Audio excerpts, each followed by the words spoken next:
Buenas tardes, darles la bienvenida a un nuevo programa de Herencia y Coherencia, historias que cambian vidas, realizado por Centro Cerval Chile y transmitido por nuestro canal de YouTube. Hoy día nuestra invitada es Sibi Quevedo Kawasaki. Ella es arqueóloga y antropóloga.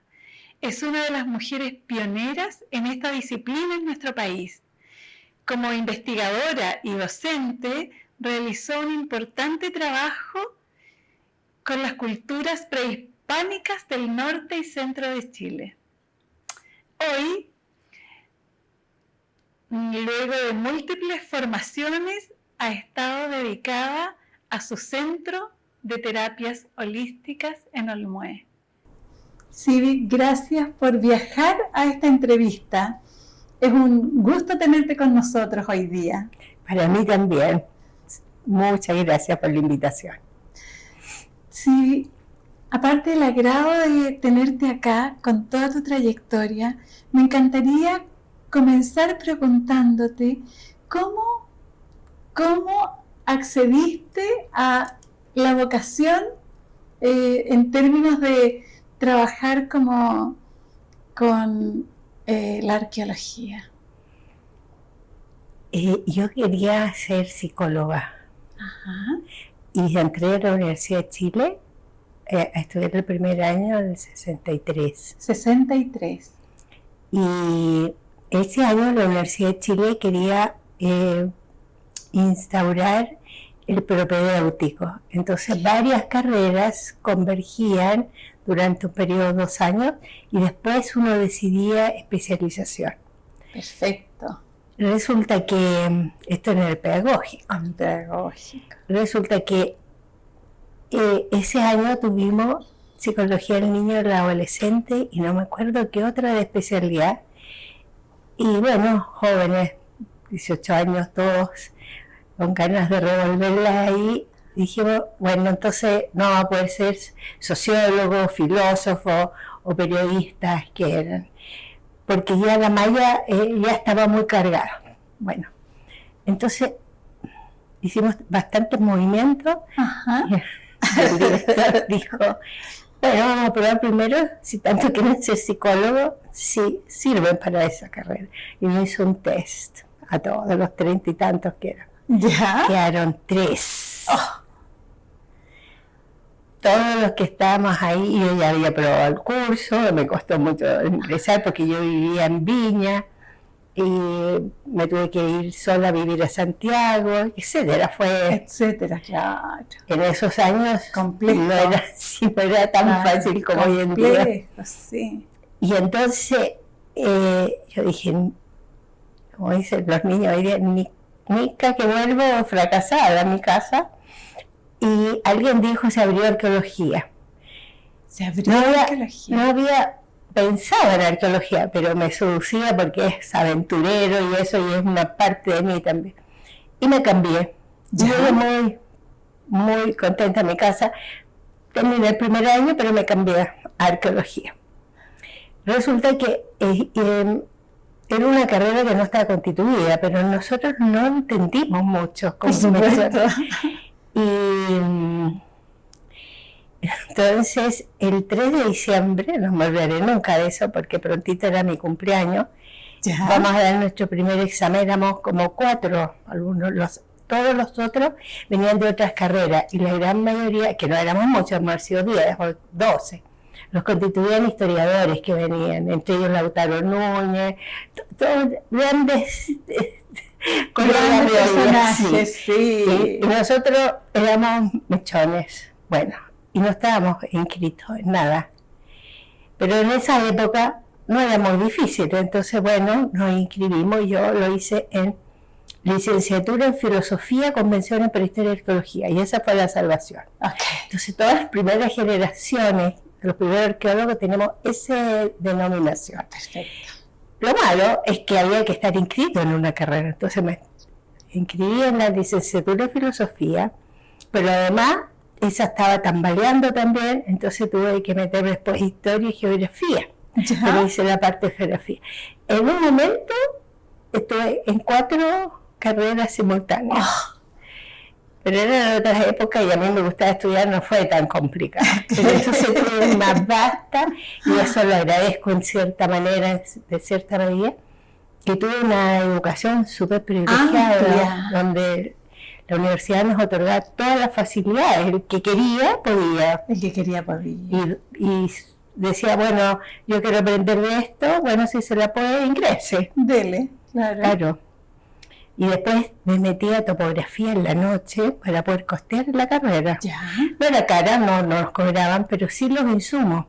Y viviendo en Santiago, y mis padres en Viña, no había, el primer año, el segundo año tuve beca, el primero no tuve.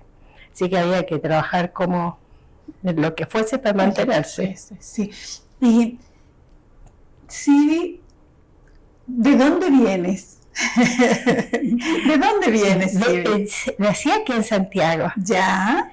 Y mi padre era ingeniero de caminos, entonces donde él hacía sus caminos, que duraban 1 o 2 años, emigrábamos, hasta que yo entré ya al Humanidades de ese entonces. Y ahí decidieron que nos quedáramos en un solo lugar y eligieron Viña. Porque mi papá estaba haciendo el camino de Concón a Quintero en ese momento. Perfecto. Bueno, yo los miro mucho. Entre sus logros fue el primer túnel semicurvo que se hizo en Chile. Y no sé por qué resultó así, pero el semicurvo no se había hecho anteriormente. Pionero también. Sí, y bueno, nos quedamos en el Liceo de Viña del Mar, y vivíamos en Concón. Perfecto. Todos los días teníamos que hacer el recorrido en una micro que ponía la municipalidad y la manejaba un señor que le pusieron el cortito. Y se quedó por años con el cortito. Recogía a las 7 partidas, recogía todos los niños de Colmo, Concón, Lilenes, todo eso, hacía el recorrido hasta llegar a Viña y nos dejaba. Y a las 4 nos recogía y nos llevaba. Genial. Entonces fue nuestro niñero durante todo ese tiempo. Genial. ¿Y mamá? ¿De dónde venía mamá? Mamá, ella nació en Antofagasta, viene de un padre japonés que murió muy joven, que llegó acá a Chile, y a los 33 años falleció porque se equivocaron, ingresó porque tenía un dolor en el estómago y le pusieron inyección y fue fatal. Esa inyección lo intoxicó. Así que la abuela se quedó acá, entonces de ahí viene toda mi tradición más oriental. Más oriental, ok, bien. ¿Y tú eres qué número de hijas? 1, después tengo 2 hermanas, una que me sigue 1 año y otra 9 años menor. Genial, la número 1.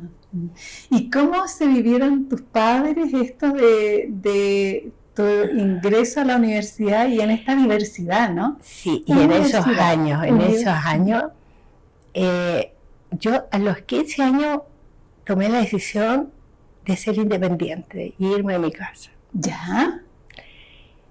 Y era fundamentalmente porque la mezcla esta de un padre más tradicional y una mamá más liberal no me funciona. Decía, no, esto no va para mi vida, no va para el cuento. Y hice todo lo posible, incluyendo ser la primera alumna. Nunca dejé de serlo con tal de lograr mi objetivo. Pero al mismo tiempo, algo que me llamó la atención escribiendo mi libro autobiográfico, fue que recurrí a mis diarios de vida, que aún los conservo de los 15, 13 años. Y en esos libros, que tengo varios, me divertí, y solo habla una niña, como todas las niñas, solo pensando si el chico del otro colegio la miró o no la miró, de la fiesta, que a los papás se le compraron los zapatos. Nada de eso que se forjaba paralelamente en mí. Perfecto. Entonces a mí, a esta altura, me ha llamado mucho la atención esa dualidad que tuve, que mientras yo en mi interior me esforzaba, trabajaba, estudiaba, fui a los 15 años ayudante de mi padre. Todavía existe, ¿no?, esto que hacen ayudantía a los ingenieros para poder formarse. Y él me permitió ingresar. Entonces yo, después del colegio, hacía los cálculos en las libretas taquimétricas, tenía la visión de hacer los dibujos transversales de los caminos y esas cosas, y ganaba mi plata. Entonces como que fueron vidas paralelas que hoy a mí me sigue extrañando esa dualidad de dos personas en mí distintas. Una que estaba típico en el colegio con las cosas típicas de adolescente, de sexualidad, de mirar a los chicos, cuando los liceos eran divididos. Claro, mujeres, hombres. Sí. Yo me acuerdo, escribo ahí que lo que mejor lo pasábamos era cuando había una huelga, porque el liceo de hombres nos iba a buscar. Entonces ahí con ellos no salí, recorrer las calles, de política, nada, era simplemente pasarlo estupendo con los chicos. Genial.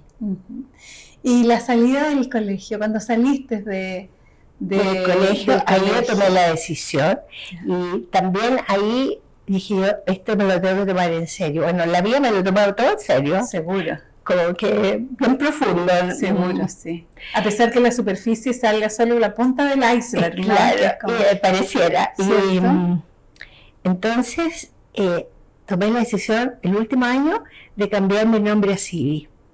Okay. Yo me llamo Silvia Isabel del Carmen. Ya. Mi papá, cuando se enojaba o quería que hiciéramos caso, como una mirada era ante el cuento, me decía Silvia. Entonces dije, no, ese no va, porque yo ya voy a ser una persona autónoma. Perfecto. Y me cambié en el colegio y nunca más hice caso al nombre Silvia. Yo hoy día honro a esas profesoras que aguantaron esto de una niñita insoportable que puede haber sido, solo porque era buena alumna. Y de ahí entré a la universidad como Sibi, y de ahí he seguido mi vida profesional, todo me conoce como la Sibi. La Sibi. Fíjate, lo logré. Lo he logrado. Sí, genial. Una cosa divertida. ¿Y tus padres qué decían?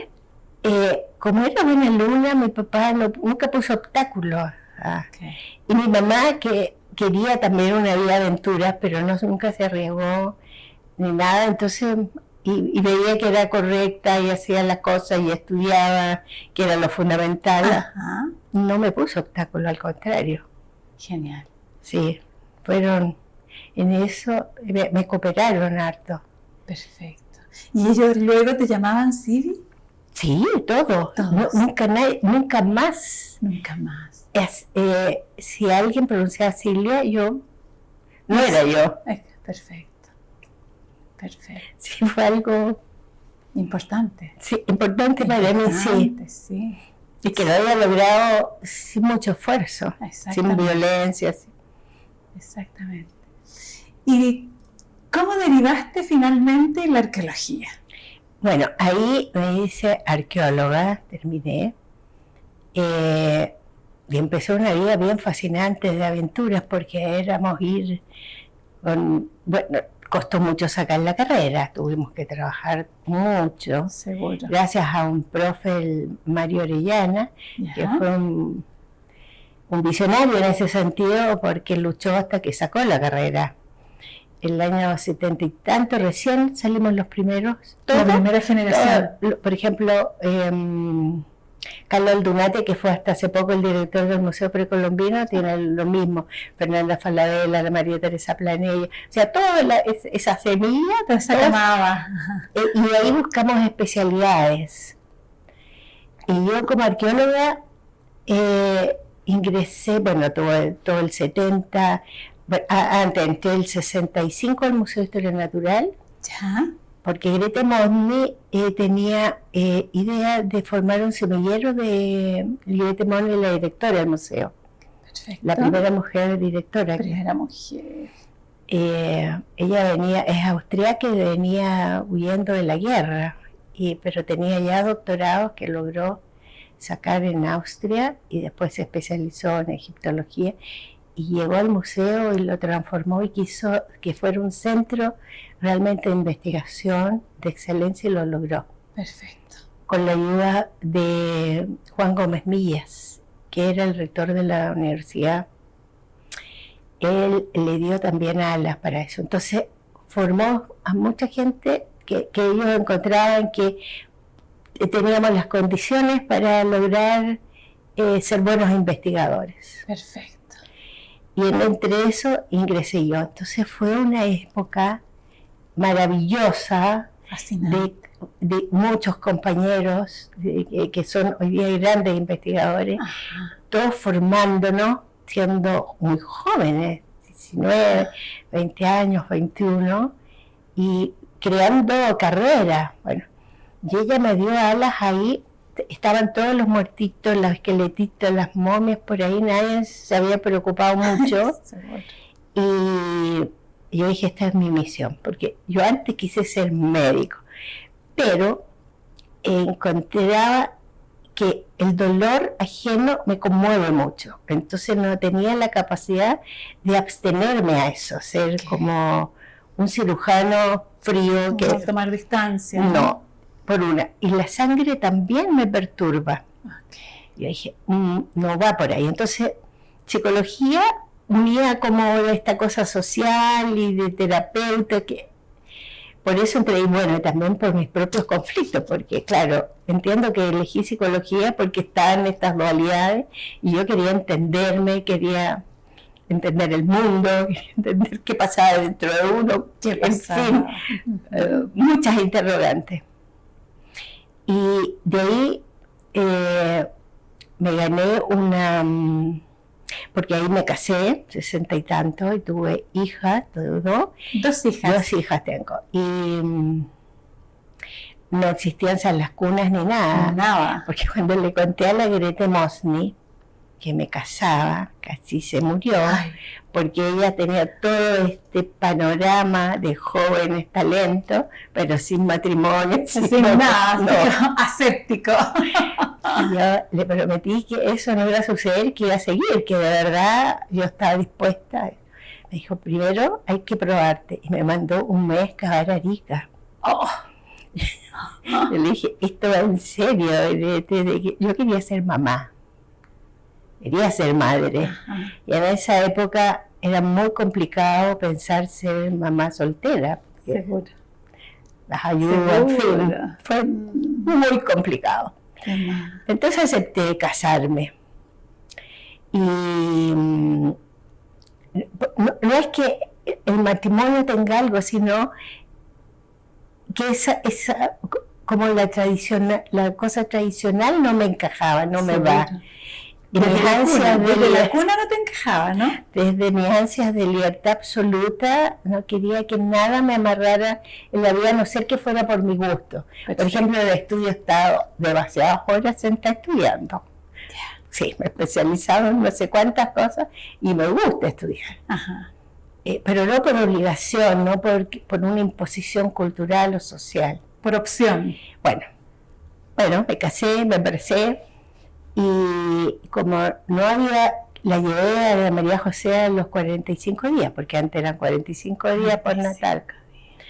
Y la crié como 3 meses, 4, en un cajón del escritorio. Y Julio Montaner, que era el jefe de arqueología, y la Greta, nadie dijo nada, porque era la primera que apareció. Yo aparecí con la cuna, un canastito. Y la cachorrita. Y nadie... todos aceptaron como parte, porque esta actitud tal vez mía valiente, decir, bueno, igual voy a seguir, no voy a parar y voy a ser mamá.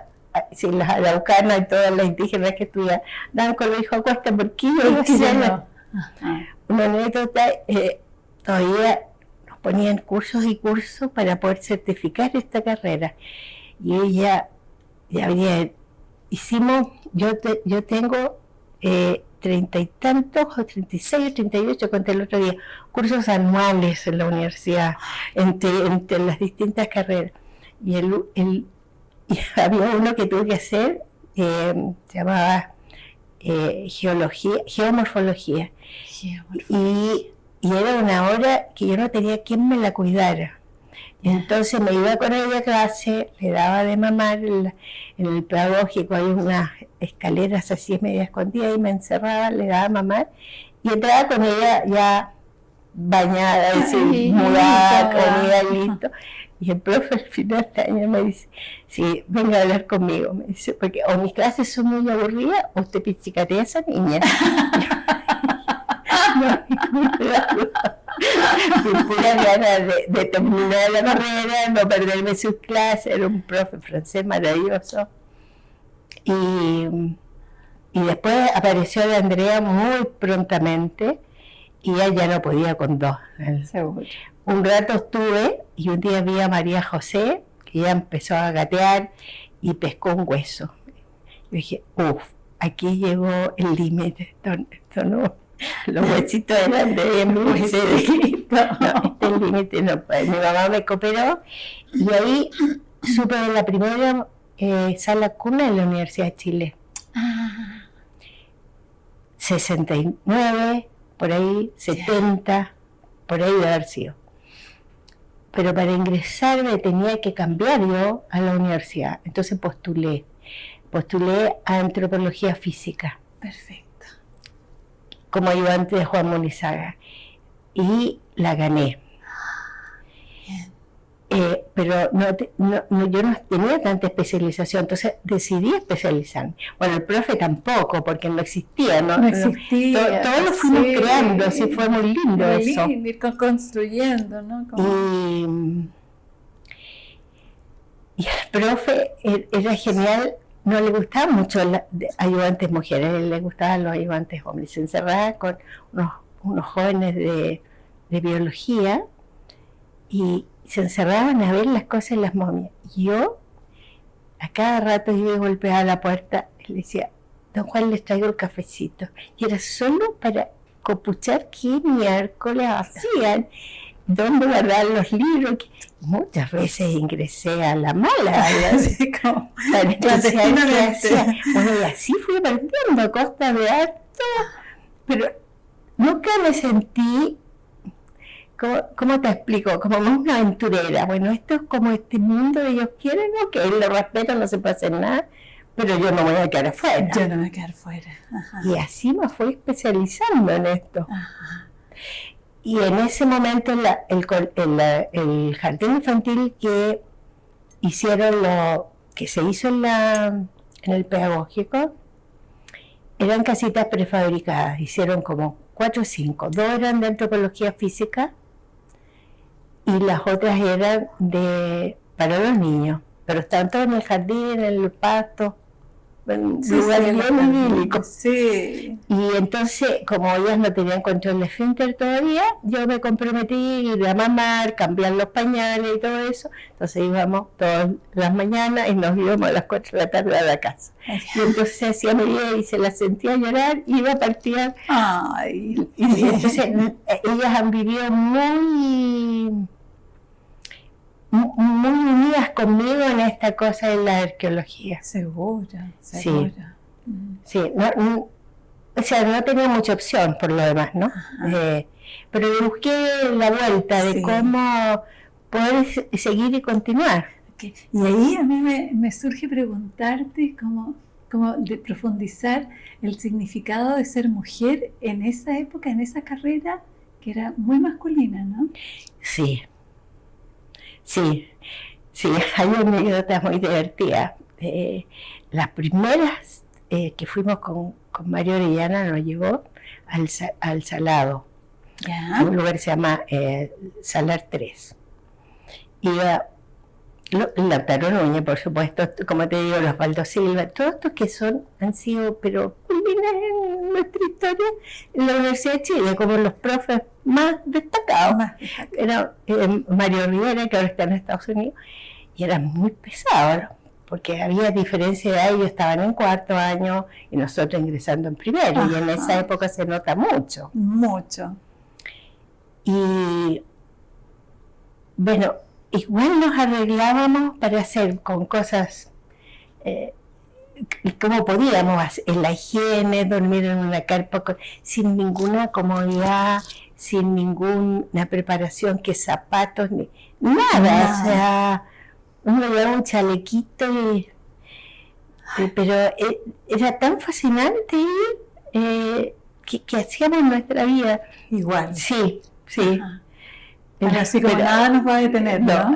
Cuando hacían las cuadrículas el Lautaro y los otros dijeron que ellos eran los jefes de unidad, se llama, y nos dejaban. Y a mí el Lautaro me hacía abanicarlo porque hacía mucho calor, era lo que más me permitía.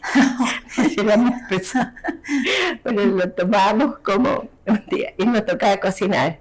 Y entonces nos vengamos en la cocinada como los fideos se quemaron, punto.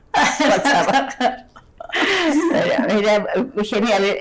Las típicas cosas como de adolescentes que seguro, uno hace seguro. Con los hermanos que son pesados, es decir, bueno, hay que decirlo, como sobrevivir la mejor de manera. Sí.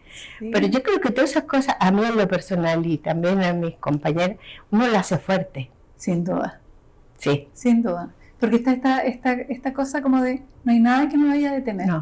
No. Yo tenía un lema, nada lo que yo quiero y puedo, lo hago, punto. O sea, nada me lo impedí. Quiero hacer esto, quiero estudiar esto, lo hago. No había frontera. No había frontera. Qué lindo. Afortunadamente no me ha costado estudiar. Ajá. Lo que me gusta, lo hago. Bien puedo. Sí. Ajá.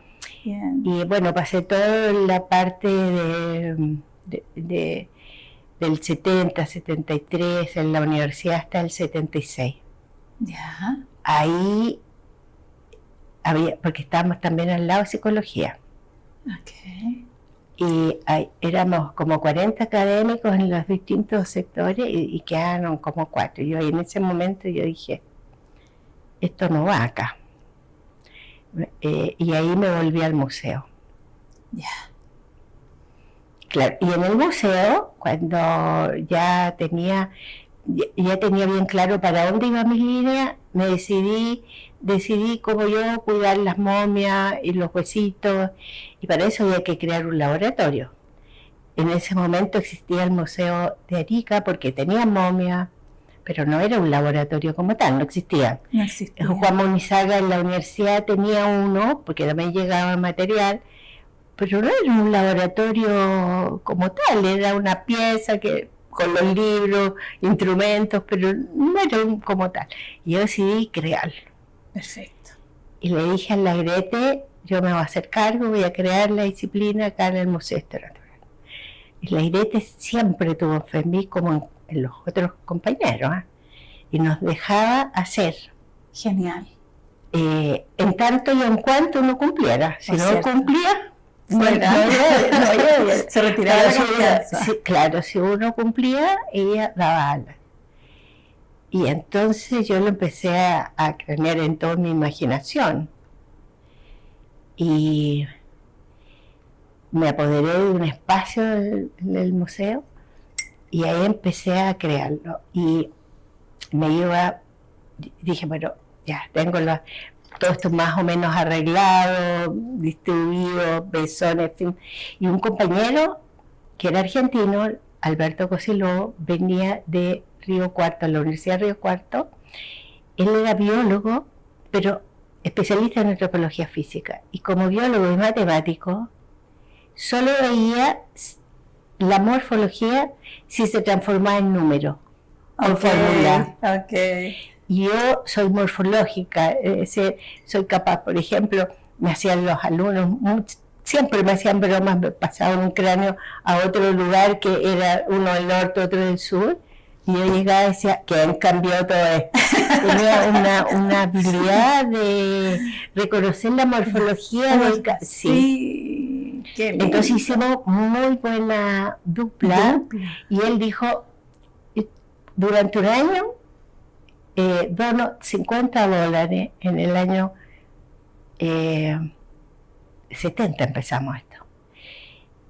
Y para comenzar, entonces compré sillas, en fin, todo lo que se necesitaba, un computador, que no existían los computadores, existía una máquina grande, en fin.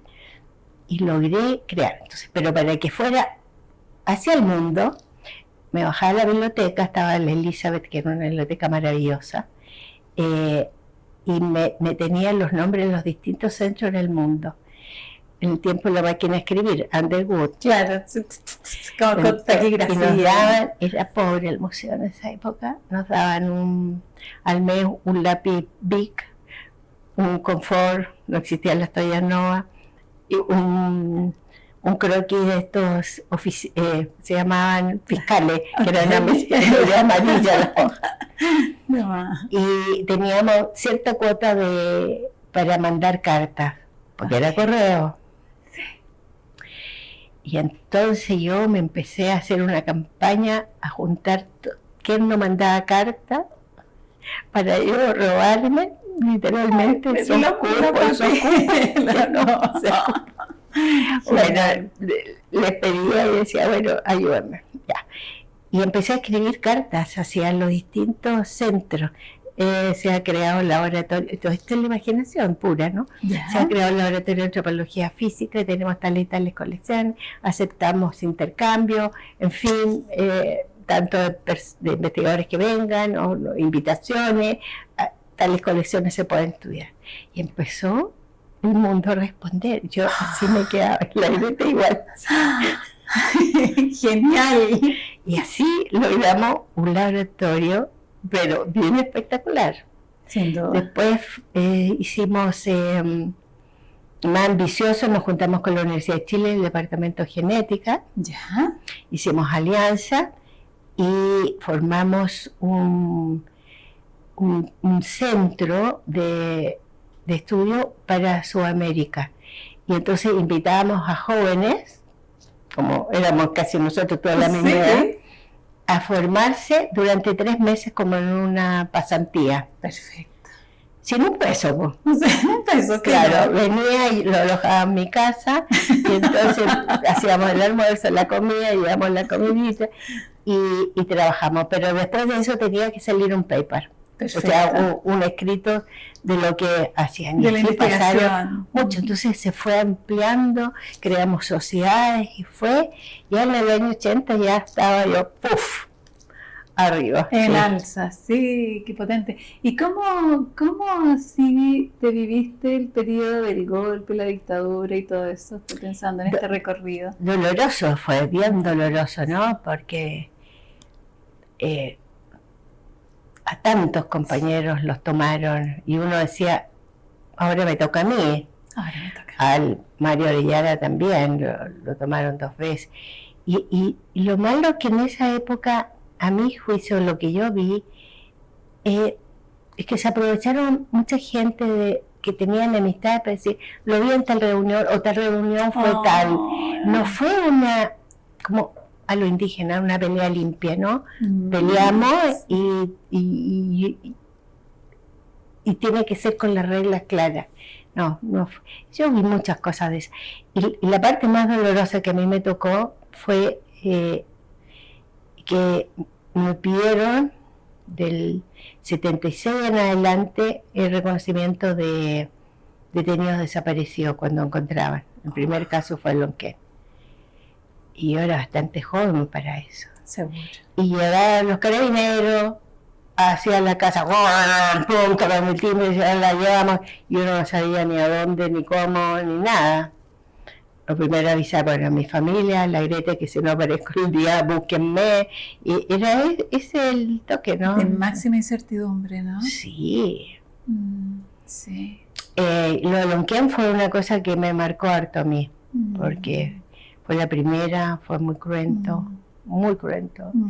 Porque no exigía, estaba el doctor Tobar, que era el antiguo director del médico legal, ya no estaba, se había jubilado, y estaba unos dentistas, se me escapa el nombre en este momento, y ver gente que no tenía especialidad en eso.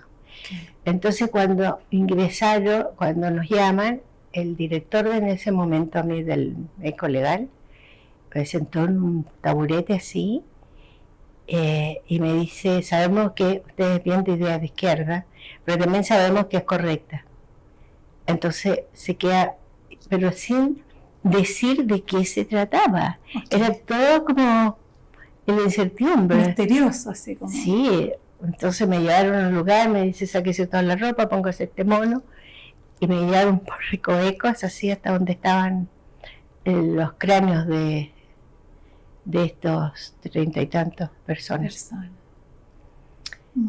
Entonces, para mí era muy familiar porque eran personas oriundas de ahí y ya la impronta morfológica de los antiguos. Yo había excavado no hacía mucho un lugar por ahí por Lonquén, y que donde en los alrededores, entonces esa morfología me parecía muy familiar. Claro. Incluso a los 2 días traje esqueletos cráneos para comparar. Entonces como que todo esto era, pero era un secreto, no podíamos hablar nada. Sin embargo, uno salía de eso, se iba a su casa y en los periódicos y en la radio aparecía todas estas noticias un poco tergiversadas. Y como que cada uno queriendo decir su verdad, ¿no? Entonces era muy difícil trabajar. Muy difícil y confuso además. Después quedamos solo el doctor Tovarío, terminando, encerrado, nos encerraban y no había mucha ventilación. Y yo después, yo no sabía eso, que había bacterias cadavéricas y que son muy nefastas para la salud. Seguro. Yo sentía que me daba dolor de cabeza, no me sentía bien, pero pensaba que era el trabajo, el lugar, la responsabilidad, etcétera. Pero no, efectivamente nos envenenamos. Yo era joven, no me pasó mucho más, pero el doctor quedó con no podía dormir en las noches, no comió y terminó suicidándose. Tremendo. Sí. Y hasta el día de hoy nunca se han abierto esos archivos que uno pueda decir lo que vivió o algo. Y así fueron tantos. Seguro. En otros casos sacaba clandestinamente hasta a Garzón le mandamos informes para poder, porque era todo así con amenaza. Después aparecieron los patios 29 y yo me declaraba incompetente y después ya era insoportable por las amenazas. Pero yo siempre pensé que el tercer ojo me iba a abrir el gobierno y la vicaría. Es decir, di esto y el otro, ¡pum! Y fue bien cruento, sí. Y mucho sufrimiento ahí, ¿no? De ver cómo se hizo las cosas. Sí. Mucha crueldad. Un caso emblemático fueron 3 de Colina, que yo me negaba sistemáticamente. Entonces me decían, bueno, no puede ejercer su profesión, no puede trabajar en ninguna parte. Y en los patios 29, sobre todo, muchas veces pasó que teníamos que aparecernos el lunes y el día domingo aparecía el capitán o el personaje que estaba a cargo de esa situación, se había suicidado o había muerto misteriosamente. Entonces ahí se pudo zafar hasta que después ya ingresó otro grupo mucho más grande cuando ya había más antropólogos físicos al patio 29. Y en el caso Colina, que me dijeron lo mismo, yo le dije, ok, acepto. Pero antes hice otra, cuando fueron los dinamitados de Calama. Y yo dije, no puedo, esta cosa a mí me supera. Y dije, no hago nada. Como ya sabía la respuesta que no me iban a dejar trabajar, que eso era, que me cerraban todas las puertas. Y yo dije, bueno, lo hago si viene el FBI y viene gente a ayudarme. A los 3 días estaba Snow aquí en Chile. Fue así, ya le presentamos las cosas Snow. Nunca había visto momificación en el desierto. Entonces la vicaría había traído partes del cráneo, pero tenía el cuero cabelludo, parte del cerebro todavía herido, pero él no conocía eso. Seguro. Porque cada lugar uno aprende de ese lugar. Perfecto, sí. Y entonces, bueno, de aquí vamos a aprender, y ahí salió una escuela y se formó los grupos de los GAP de antropología forense, que han sido bien famosos, y muchos lugares han ido. Perfecto. Sí. Y en ese sentido, Sibi, ¿cómo tu relación con la muerte? Bueno, esa es una parte. Yo la muerte no habla tanto en mi caso como mi propia muerte, no digo, sino este objeto de estudio estuvo muy en contacto, entonces percibía que todavía tienen energía algunos de estos personajes. Okay. Hay algunos que mueren bien, otros que no mueren bien. Uh-huh. Y claman. O sea, yo me enfermé bien seriamente. Otros compañeros, hasta Juan Monizaga también se enfermó y se murió muy joven. Porque uno no maneja todas estas energías. Seguro. Y ahí el doctor Tobar... Entonces yo, paralelamente, yo ya me había formado otra vez en psicología, estaba haciendo terapia, y sobre todo que me gustan mucho las terapias corporales y vibracionales, energéticas.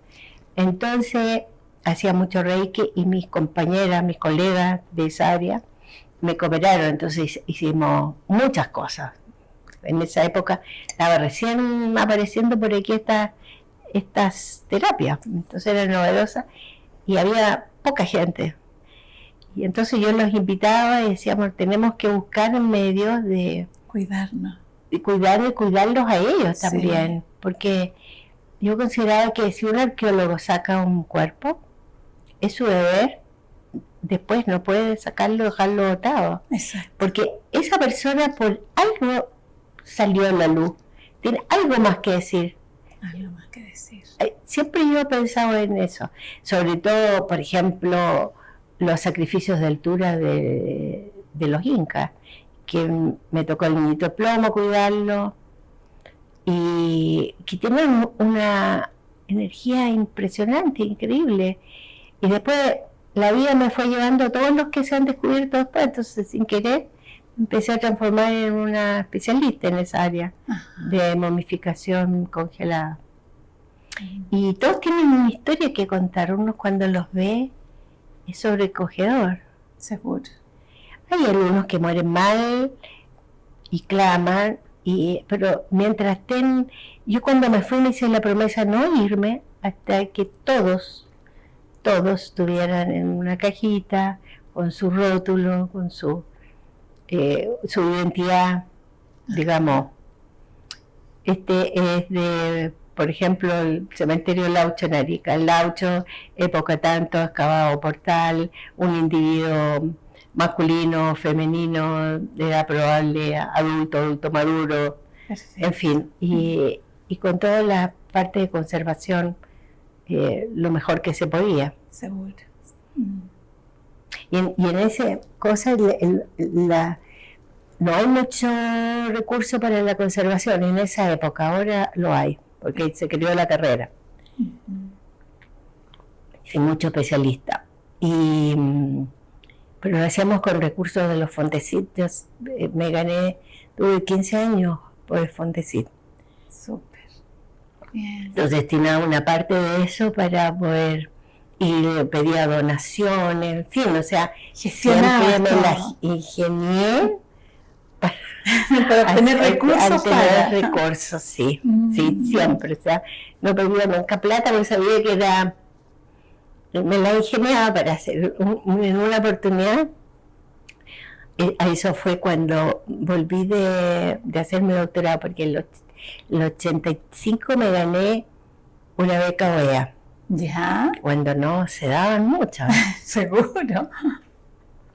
Fuimos 2 personas, un biólogo en Concepción y yo, pero por problemas humanos nos dieron la beca.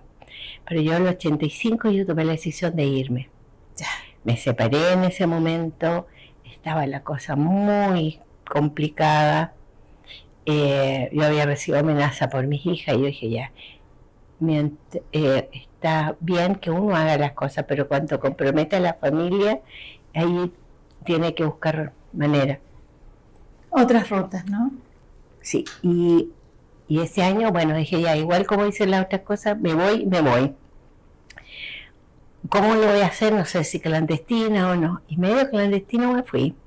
Ya. Porque a la hora del último momento me consideró y entregó los fondos. Ay, qué Y bueno. me ofrecía, bueno, en cualquier estado americano, pero yo prefería Argentina porque tenía muchos lazos, me iba con mis hijas, pero más que todo eso es porque yo trabajo con los andinos Ay, sí. y muchas de mis colegas que hicieron lo mismo, que se fueron, volvieron muchos americanistas o europeos con otra realidad. Yo que trabajo con cuerpo, yo trabajo con los andinos, entonces iba a estar en otras unidades que no me hacían sentido, no los sentía vibrar dentro. Ajá, sí.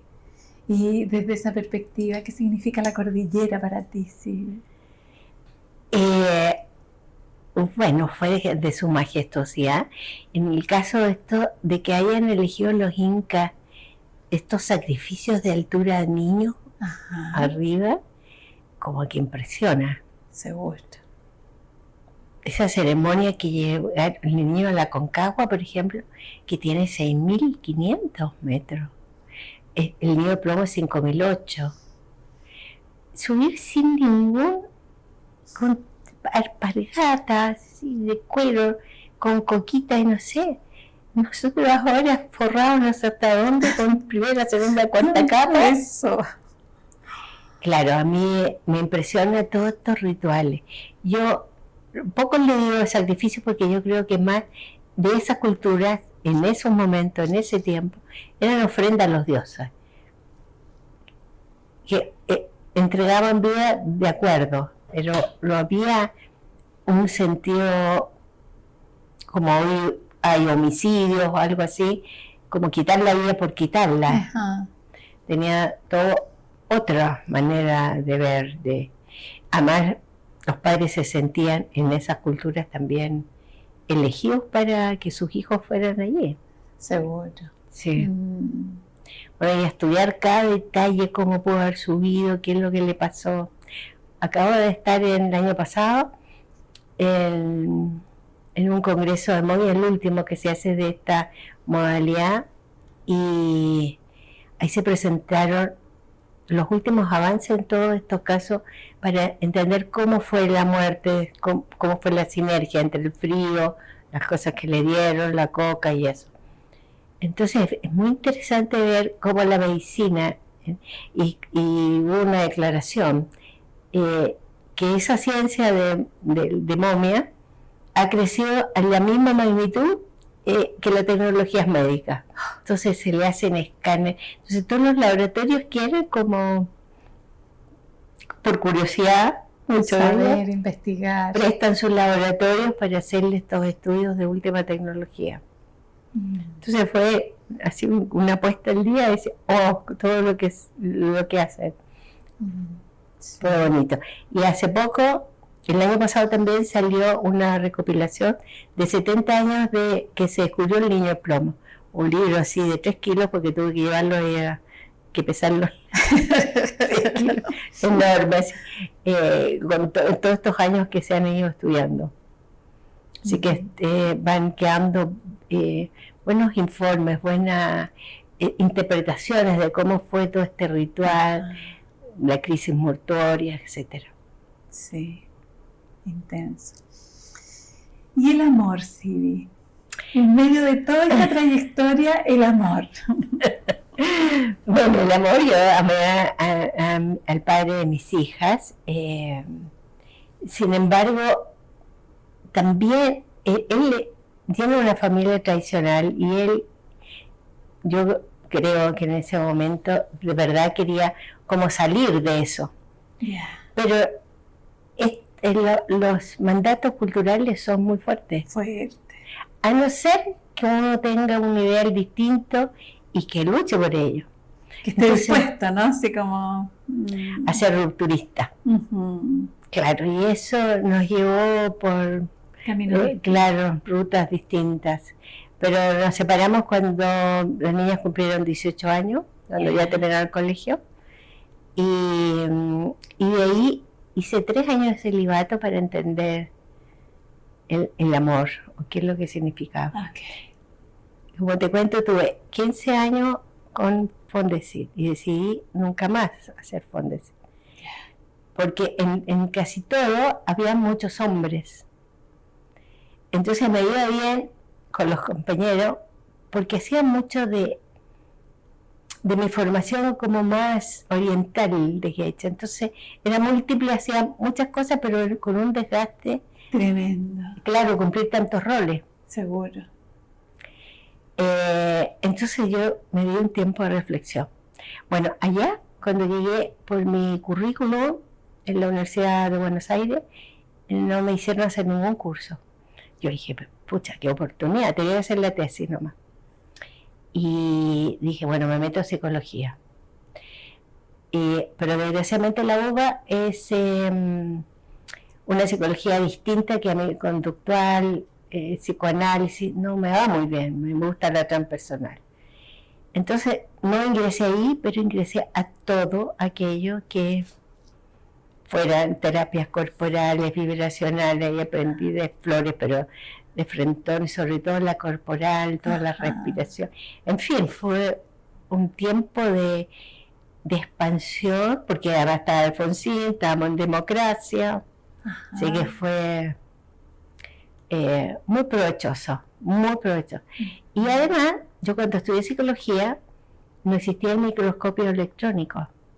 Y como mi hija estudió medicina allá, yo decidí acompañarla y me hice el primer año de medicina allá. Y logré entonces estudiar todos esos ramos nuevos, con instrumentos nuevos, que yo no había visto una célula de esa manera, de la mitocondria, ¿no? Y entonces fue fascinante, porque tuve las posibilidades de estudiar lo que yo quería, y hacerlo solo tenía que hacer la tesis. Genial. Sí. Genial. Pero cuando volví, fue el 89 con el plebiscito.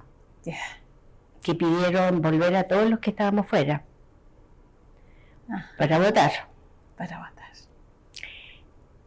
Y yo no quería, pero después dije, no, la lealtad a mi país, yo en la OEA exige tantos años de volver, y dije, ya vuelvo a votar. Y perdí el carnet yendo a comprar agujas y hilo. Yo todavía me pregunto cómo sucedió aquello. No sé, fui a comprar porque yo estaba en Buenos Aires y vine a votar nomás. Y entonces necesitaba, no me acuerdo, algo para coser. Y ahí perdí el carnet. Y no pude votar. Luego salió lo que salió y dije, no, me vuelvo. Entonces estuve un rato allá, pero ya decididamente me vine de nuevo a continuar en mi laboratorio. Y cuando llegué, yo pensé, muy ingenuamente, en que iba a tener un mejor sueldo, iba a subir de grado, iba a ser más considerada. No sé, las ínfulas, doctorado no eran mucho. Yo fui la primera mujer a salir. No pasó nada de eso. Nada. No. Nada. Y me dio tanta rabia y ira que hice algo súpermente tonto, porque decidí, ya, pues, si el museo no quiere, ni el Estado ni nada, premiar cuando uno sale, era una medallita. Y decidí no hacer la tesis hasta que alguien se diera cuenta. Y yo ahí iba a expresar todo lo que a mí y a otros colegas también le ha pasado, ¿no? Sobre todo a las mujeres, no fui la única. Y pasaron 10 años y nadie se dio cuenta de que yo no había hecho la tesis. Y apareció mi primer nieto, Nicolás, y yo dije, uy, ¿cómo voy a enseñar lo que yo siempre he predicado? Que las cosas empiezan y se terminan. Y a los 6 meses apareció Tomás, y ahí dije, esto se acabó. Y me junté todos los permisos de vivir por haber, y en 4 meses terminé, escribí la tesis, más un máster que había hecho en programación neurolingüística en la universidad también allá. Y fui y los di, todo cumplido, con todos los seguidores, y volví acá, lo presenté al museo y cerré todo, y ya nunca más hablé del doctorado ni nada. Genial. pero fue algo así también por mí, por un sentido del deber. Si yo había abocado tanto de estudiar y terminar la carrera, no me sentía cómoda. Exactamente, la coherencia, ¿no? Se lo agradezco mucho a ellos. A propósito de la herencia y la coherencia, ¿no? Genial, genial. Sí, se nos ha ido el tiempo volando. Me encantaría preguntarte hoy día, ya escribiste tu libro, tu autobiografía, ¿en qué estás hoy día? Eso es como para cerrar. Bueno, estoy en una parcela que me compré allá en Olmué y he tratado de hacer un paraíso de ahí. Bueno, he viajado por el mundo cuando estudié Tantra, que he estudiado muchas cosas fuera, viviendo en India, Bali, Tailandia, etcétera, Japón. Entonces, traté de traer esa esencia y lo he logrado. Tengo mi Tori y es una paz y está muy bonita. Bueno, yo quise seguir en Tantra ya en Olmué, pero yo me fui después de la pandemia. Okay. Y entonces cumplí los 80 y me fui. Y antes de cumplir los 80 ya había logrado levantar mi casa, levantar la casa de una de mis hijas y domar un poquito, porque son parcelas 5.000 metros, no sé por qué no nos permiten tener menos terreno, mucho trabajo. Domesticar el pero espacio. ahora, entonces fue un hito llegar a los 80 y lograr construir. Pasó que los arquitectos se fueron por distintas razones, entonces terminé sola haciéndolo. Porque yo estudié topografía, entonces de ahí tomé, y lo logré. Genial. Y estoy muy feliz allá. Y traté de hacer tantra porque me construí un estudio, piscinas para hacer tandagua, que es una técnica. Pero la energía después de la pandemia, de la cosa social, del estallido social, más la pandemia, no ha permitido mucho elevar la frecuencia. Seguro. Y eso se necesita una frecuencia alta. Son otros caminos. Y son otros códigos, ¿no? Sí. Sí. Pero seguí haciendo cosas. Sin duda. Sí, bueno, en el libro y ahora tengo otros planes para hacer. Sí. Bueno, me he dedicado a viajar. Invité a los nietos, que les había prometido saliendo de la universidad, de llevarlos a Europa a un viaje cultural. Me fui con los tres, los cuatro, un mes y tanto viajando. Maravilloso. Entonces, en ese estoy, como siempre tratando de seguir entregando lo que yo he aprendido, lo que sé, o lo que resulta, o cómo puede hacerse. Sigo haciendo terapia a pocas personas, pero sigo. Es un espíritu que va dentro de mí. Perfecto. Sí. Si el reconocimiento no vino desde fuera, nosotros desde acá te reconocemos. Además de mujeres con mujeres, así como el reconocimiento. Gracias. Sí, muchas gracias por esta preciosa entrevista. Gracias.